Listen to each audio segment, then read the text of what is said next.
Hello दोस्तों, आपका स्वागत है हमारे चैनल जीके मास्टर में। और आज हम लोग बात करेंगे 69वीं बीपीएससी का मेंस का फॉर्म भरने से संबंधित नोटिफिकेशन जारी कर दिया गया है और एक संभावित डेट भी यहाँ दिया हुआ है कि मेंस कब तक हो सकता है। तो चलिए वीडियो शुरू करते हैं, देख लेते हैं। इससे पहले अगर चैनल पर नए हैं तो प्लीज़ चैनल को सब्सक्राइब कीजिएगा, शेयर कीजिएगा और लाइक कीजिएगा। ऐसे ही अपडेट जानने के लिए सबसे पहले यहाँ आपको पॉइंट टू पॉइंट सभी बातों को समझाया जाएगा। देख लीजिए यहाँ क्या लिखा हुआ है। सबसे पहले एकीकृत 69वीं संयुक्त मुख्य लिखित प्रतियोगिता परीक्षा।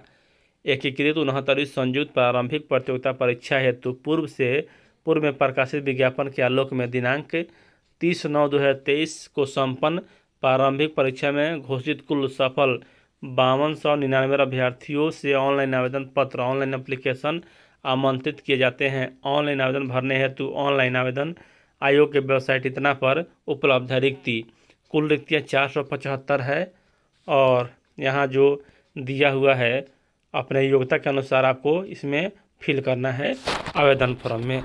उसके बाद इसी प्रकार यहाँ भी दिया हुआ है, अपने योग्यता के अनुसार ही फिल करना है और अपने कैटेगरी के अनुसार। अब आगे यहाँ दिया हुआ है शैक्षणिक योग्यता। अभ्यर्थी कौन कौन से फॉर्म भर सकते हैं, तो अगर आप सभी में क्वालिफाई हैं और सभी में योग्यता रखते हैं तो भर सकते हैं, अलग अलग फी लगेगा। देख लीजिए यहाँ एकीकृत 69वीं संयुक्त प्रारंभिक प्रतियोगिता परीक्षा मान्यता प्राप्त विश्वविद्यालय से स्नातक अथवा समतुल्य परीक्षा में उत्तीर्ण होना अनिवार्य है। उसके बाद यहाँ 2 में क्या कह रहा है, बाल विकास परियोजना पदाधिकारी किसी मान्यता प्राप्त विश्वविद्यालय से स्नातक डिग्री एवं वैकल्पिक विषय गृह विज्ञान, मनोविज्ञान, समाजशास्त्र, श्रम एवं समाज कल्याण इनमें से किसी एक विषय का चयन मुख्य परीक्षा के लिए करना होगा। उसके बाद यहाँ वित्तीय प्रशासनिक पदाधिकारी एवं समकक्ष के लिए क्या है, तो किसी मान्यता प्राप्त विश्वविद्यालय या उससे संबद्ध संस्थान से वाणिज्य, अर्थशास्त्र, गणित या सांख्यिकी में किसी एक विषय का स्नातक डिग्री अनिवार्य होना चाहिए। पुलिस उपाधीक्षक यह टेक्निकल है, तो आप लोग फॉर्म भरे होंगे जब पीटी का, उसी समय आपको यह मतलब कि योग्यता से संबंधित आप जानकर ही फॉर्म भरे होंगे। उसके बाद देख लीजिए यहाँ नोट 1 में क्या है, ऑनलाइन आवेदन भरते समय आवेदक को शैक्षणिक योग्यता के कॉलम में स्नातक या समतुल्य उत्तीर्णता संबंधी पूर्ण सूचना देना अनिवार्य होगा। उसके बाद 2 में विशेष शैक्षणिक योग्यता एवं विशेष वैकल्पिक विषय वाले पद के लिए अभ्यर्थी को ऑनलाइन आवेदन करते समय पद का चयन करना अनिवार्य होगा अथवा उक्त पद के लिए उनकी दावेदारी मान्य नहीं होगी। यानी कि आप सभी पदों के लिए अगर एलिजिबल हैं तो उस पद को आपको इंगित करना पड़ेगा।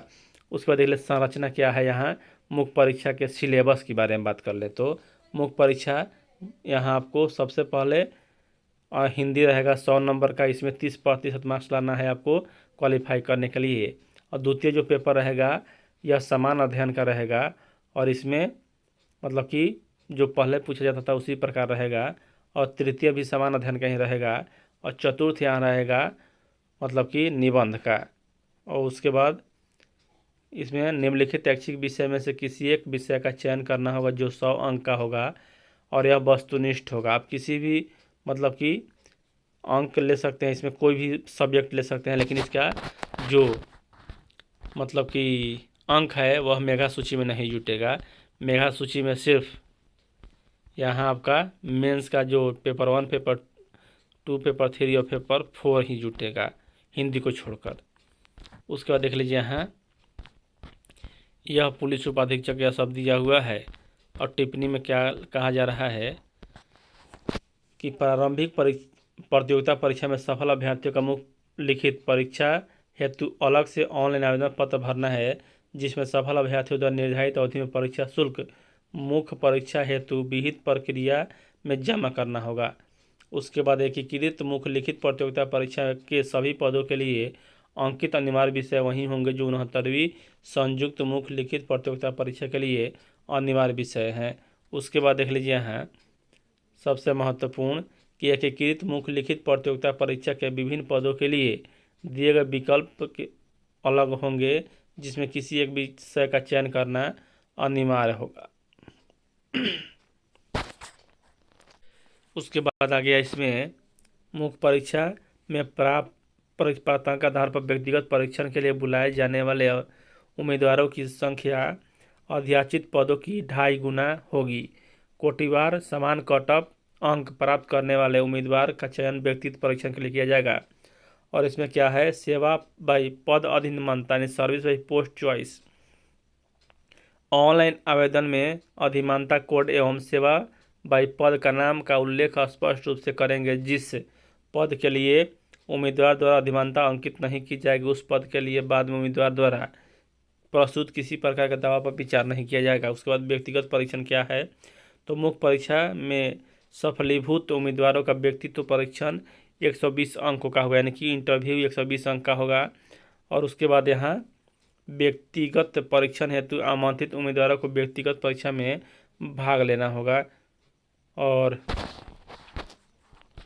आगे यहाँ स्वास्थ्य परीक्षण भी यहाँ उसी समय होता है जब इंटरव्यू होता है, तो मेगा सूची बनेगा यहाँ इंटरव्यू के अंक से और मेंस के अंक से। उसके बाद मुख्य लिखित परीक्षा हेतु आवश्यक निर्देश कहा जा रहा है कि पिछड़ा वर्ग जातियों के प्रमाण पत्र अनिवार्य है। वह देखिए यहाँ क्या कहा जा रहा है। सबसे पहले जाति प्रमाण पत्र, आवास अस्थायी निवास प्रमाण पत्र और पिछड़ी जाति अवतरण पिछड़ी जाति के उम्मीदवारों को निम्नांकित प्रमाण पत्र जमा करना अनिवार्य होगा। आप लोग स्क्रीनशॉट भी ले सकते हैं। उसके बाद देख लें यहाँ आगे, क्रिमिनल रहित प्रमाण पत्र चाहिए जो ईबीसी और बीसी हैं उनके लिए। और उसके बाद इसी का जिक्र किया गया है। और आरक्षित कोड, अस्थायी दिव्यांगता, और इसमें जो शुल्क का बात कहा जा रहा है, देखिए कितना शुल्क लगेगा। तो समान अभ्यर्थियों के लिए 750 रुपये, केवल बिहार राज्य में की अनुसूचित जाति व अनुसूचित जनजाति के लिए 200 रुपये, और बिहार राज्य के अस्थायी निवासी सभी आरक्षित व अनारक्षित महिला उम्मीदवारों के लिए 200 रुपये। यानी कि अगर अदर स्टेट के महिलाएं हैं तो उन्हें 750 रुपया देना पड़ेगा। उसके बाद यहाँ आगे दिव्यांग अभ्यर्थियों को 200 रुपये और सभी अनअभ्यर्थियों को 750 रुपये देना होगा। अभ्यर्थियों को उपयुक्त परीक्षा शुल्क के अतिरिक्त विभिन्न बैंकों द्वारा चार्ज भी देना पड़ेगा। वैसे सभी बिहार राज्य के अस्थायी निवासी महिला अभ्यर्थी एवं सभी कोटि के दिव्यांग अभ्यर्थी एवं अनुसूचित जनजाति, मतलब कि यहाँ शुल्क में उन्हें, अब देखिए यहाँ सबसे महत्वपूर्ण हो गया है ऑनलाइन आवेदन पत्र से संबंधित तिथि एवं अन्य दिशा निर्देश यहाँ है। तो ऑनलाइन आवेदन प्रारंभ करने की तिथि 27/11/2023 है और ऑनलाइन आवेदन भरने की अंतिम तिथि 6/12/2023 है। उसके बाद क्या कहा जा रहा है, ऑनलाइन आवेदन भरने के बाद सुधार करने का लिंक उपलब्ध होगा जो ऑनलाइन आवेदन भरने की अंतिम तिथि के बाद 8/12/2023 तक उपलब्ध रहेगा। मुख्य परीक्षा के लिए आमंत्रित ऑनलाइन आवेदन में कतिपय अभ्यर्थी बक्स से भरे गए एवं कतिपय बक्स रिक्त होंगे। उल्लेखनीय है कि आवेदक द्वारा एकीकृत 69वीं संयुक्त, यहाँ कहा जा रहा है कि आरक्षित कोटि, लिंग, जन्म तिथि, आईडी प्रकार, पैन, आधार हिंदी ज़्यादा अच्छा रहेगा। उसके बाद आगे क्या कहा जा रहा है, अक्षरतः पालन करेंगे। उसके बाद जो यहाँ मेंस के बारे में क्या कहा जा रहा है, अभी तक तो मतलब क्या क्या यहाँ कागजात लगा इसके बारे में कहा जा रहा है। और मेंस के लिए इसमें डेट नहीं दिया गया है, ना ही संभावित है और ना ही यहाँ, लेकिन मेंस आपको इतना समझ के रखिए कि दिसंबर माह में कभी भी हो सकता है। 15 तारीख से हो जाए या 9 तारीख से हो जाए या 20 तारीख से कभी भी शुरू किया जाएगा। आप लोग चैनल पर जुड़े रहें, पल पल की अपडेट आपको इस चैनल से उपलब्ध कराया जाता रहेगा। तो चलिए अपने एग्ज़ाम की तैयारी करें। वीडियो देखने के लिए धन्यवाद।